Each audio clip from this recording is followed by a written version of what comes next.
गीति काव्य है। तदेव गगनम सैव धरा, किस विधा का ग्रंथ है ये? तदेव गगनम सैव धरा किस विधा का ग्रंथ? गीति काव्य है। विधा कौन सी है? गीति काव्य। किसकी रचना है?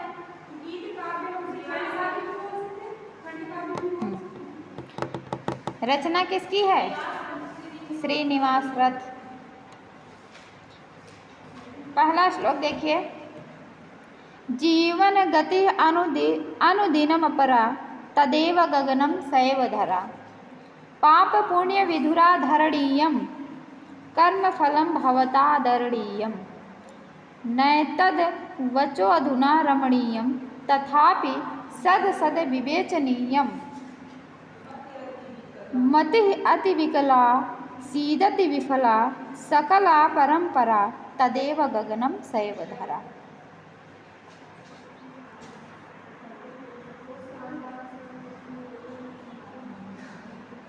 तदेव गगनम सैव धरा, आकाश और धरती वही है।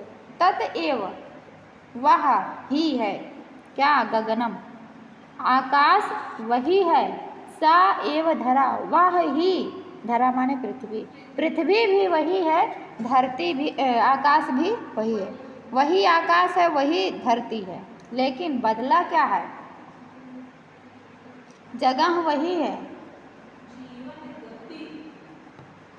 जीवन गति ही अनुदिनम अपरा, जो जीवन की गति है वह अनुदिनम, अनुदिन मतलब दिन दिन प्रतिदिन, दिन प्रतिदिन निरंतर नूतनता आ रही है। अपरा बदल रहा है।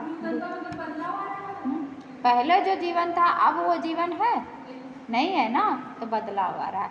धरती वही है, आकाश भी वही है, लेकिन जीवन बदल रहा है, निरंतर बदलाव आ रहा है जीवन में। आगे देखिए। पाप पुण्य विधुरा धरणी इयम, इयम धरणी, यह धरती, पाप पुण्य विधुरा, पाप और पुण्य से युक्त है।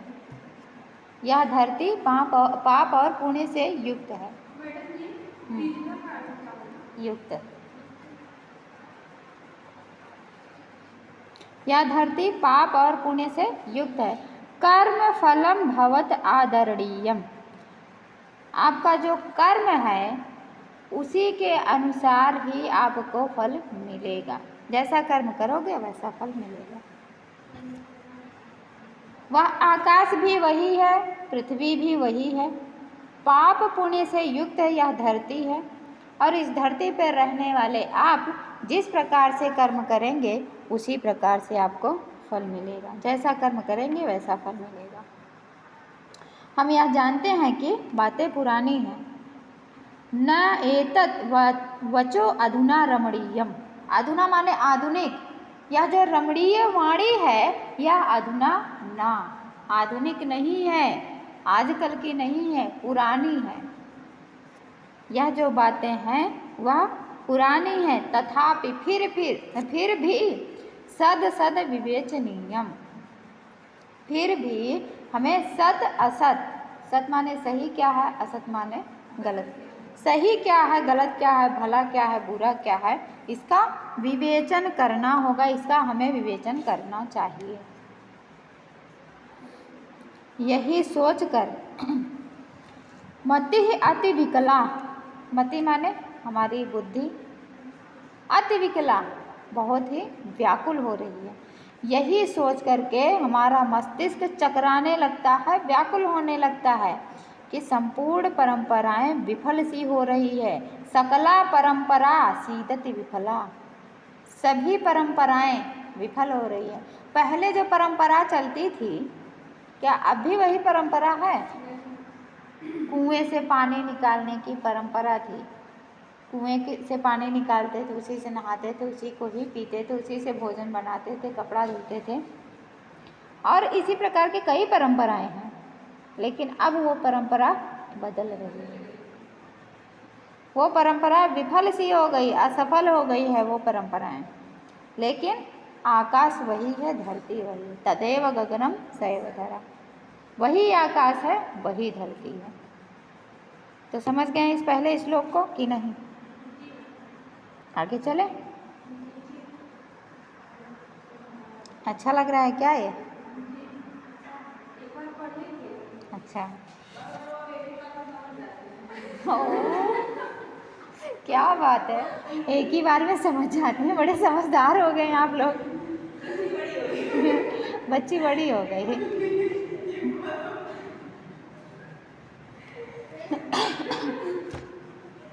बच्चे हमारे बड़े हो गए, समझदार हो गए हैं। चलिए अच्छी बात है।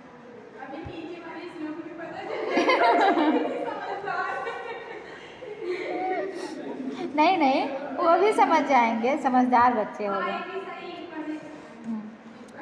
देखिए, शास्त्रगता परिभाषाधीता गीतामृत कणिका पिन पीता को जानीते तथापि भीता केन हेतुना विलपति सीता सुतराम शिथिला सहते मिथिला परिकंपितानंतरा तदेव गगनम सैवधरा।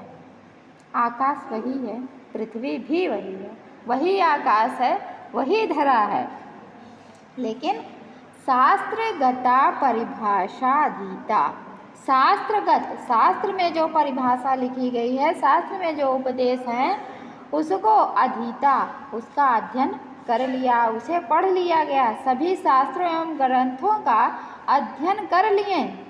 गीता अमृत कणिका भी निपीता, अमृत के समान जो गीता है उसको भी हमने अध्ययन कर लिया। निपीता मतलब पी लिए हैं, एकदम बहुत अच्छे से पढ़ लिया है, उसका रस निचोड़ करके पी लिया है। निपीता, गीता का जो रस है, गीता रूपी अमृत, उसमें जितने भी ज्ञान है उन सभी ज्ञान को निपीता पी लिया है। और इसके पहले वाली लाइन में क्या है? शास्त्रगता परिभाषा अधीता, शास्त्रगत जो भी परिभाषा है, शास्त्र में जो कुछ भी कहा गया, रामायण महाभारत पुराण इत्यादि, उन सभी शास्त्रों को अधीता पढ़ लिया गया है। और अमृत रूपी गीता का भी हमने पान कर लिया, उसे भी अच्छे से समझ लिया है। किंतु को जानीते तथापि भीता, तथापि फिर भी ये कौन जानता है, यह किसे पता है कि वह जो भीता डरी हुई थी सीता, केन हेतुना विलपति, किस कारण से विलाप कर रही हैं। कारण ढूंढने, सीता किस कारण से विलाप कर रही हैं, क्यों रो रही हैं, इस कारण को जानने के लिए कवि कह रहे हैं कि मैंने महाभारत को पढ़ा, रामायण को पढ़ा, शास्त्र, सभी शास्त्रों का अध्ययन मैंने कर लिया है, यहाँ तक कि गीता रूपी अमृत को मैंने पी लिया है, अर्थात उसका ज्ञान अच्छे से, ज्ञान रूपी रस को पी लिया है। फिर भी यह कारण नहीं पता चला, या हेतु नहीं पता चला कि वो भीता सीता केन हेतुना विलपति। समझ गए? डरी हुई, भयभीत, इसलिए बेहाल होकर कांपते हैं और मिथिला सहती है। सुतराम शिथिला, शिथिल हो जाती है, मतलब बेहाल होकर के कांपती है। सहते मिथिला, मिथिला कौन है? सीता जी। मिथिला क्या? मिथा नहीं, मिथिला की राजकुमारी सीता। परिकंपितानंतरा, इसलिए बेहाल होकर कांपती हैं। और सहते मिथिला, मिथिला जो सीता है वह सब कुछ सहती है। भीता सीता क्यों रोती है, क्यों बेहाल हो करके कांप रही हैं, क्यों सब कुछ सह रही हैं, इसका कारण कौन जानता, अर्थात कोई नहीं जान पाया। चाहे वो सभी शास्त्रों का परिभाषा का अध्ययन कर लिया हो, चाहे वो गीता रूपी अमृत रस का पान कर लिया हो, पी लिया, गीता के ज्ञान को पी लिया हो निचोड़ करके, फिर भी वो जान नहीं पाया कि भीता सीता क्यों विलपति, क्यों रो रही हैं, केन हेतुना विलपति, क्यों सब कुछ सह रही हैं। सब कुछ सह करके चली गई थी ना वनवास, क्यों चली गई थी? आजकल जाएंगे युद्ध करेंगे? नहीं जाएंगे। नहीं जाएंगे ना, लेकिन वो सह ली। क्यों सह ली, उसका कारण नहीं पता चला। आगे देखें, जनता कृति शांति सुखहीना संस्कृति दसाति मलिना दीना केवल निज हित साधन लीना राजनीति रचना स्वाधीना ना तुलसी दलम ना गंगा जलम स्वदते यथासुरा तदेव गगनम शैलधरा। पृथ्वी भी वही है, आकाश भी वही है। जनता कृति शांति सुखहीना, जनता की जो आकृति है, जनता जो है वो शांति और सुख से हीन है, उसमें सुख शांति नहीं है। आकाश भी वही है, धरती भी वही है, लेकिन इस धरती पर, इस आकाश के नीचे रहने वाली जो जनता है वह सुखी नहीं है, सुख से रहित है, शांति से रहित है। जो राजनेता लोग होते हैं, राजनीति रचना, राजनेता लोग राजनीति की रचना करते हैं। वे क्या करते हैं, संस्कृति दसात मलिना दीना केवल निज हित साधन लीना, केवल अपने ही हित में, अपने ही हित के लिए, अपने ही हित के साधन में लीन रहते हैं। राजनीति के हर कर्तव्य को स्वाधीनता प्राप्त हो गई। राजनेता लोग केवल अपना ही हित साधने में लगे रहते हैं। राजनीति रचना स्वाधीनता, राजनीति के हर कर्तव्य को स्वाधीनता प्राप्त हो गई है।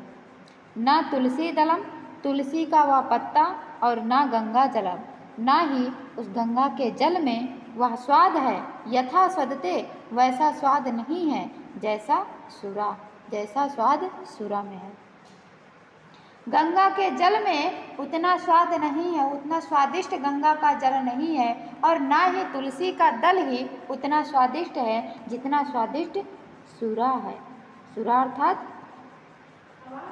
मदिरा,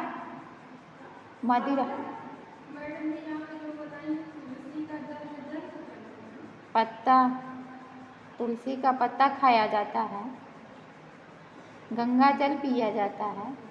उस गंगा जल में भी उतना स्वाद नहीं है, ना ही तुलसी के पत्ते में उतना स्वाद है जितना कि सुरा पान में है।